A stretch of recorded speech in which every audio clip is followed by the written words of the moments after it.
Hi creators, want to make your videos more engaging and accessible? Adding captions is the key.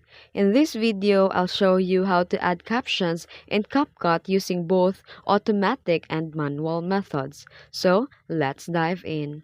First, open your Capcut in your phone and then tap the new project. Then, import a video, then tap the text and click the auto captions. Choose the language of your video.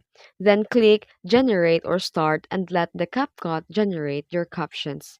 Edit the text style, font, and color to match your vibe. And here, it automatically caption your video. And the pro tip is use the word-by-word animation feature to make captions more dynamic.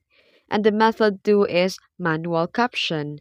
Want to fine-tune every word? Here's how to add captions manually. First, tap text and then click the add text.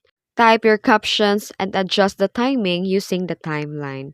Customize the fonts, colors, and animations. Copy and paste for each segment of your videos.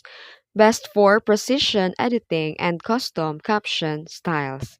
And want a trendy eye-catching captions? Try these effects. The bouncy text that's used for animation tab to make captions pop, gradient colors to add shadows and outlines for better visibility, and emojis and stickers to make captions fun and engaging. And that's it. Now you know how to add captions in CapCut like a pro. Which method do you prefer? Auto or manual? Let me know in the comments. If this guide helped you, like and subscribe for more tips, and thanks for watching.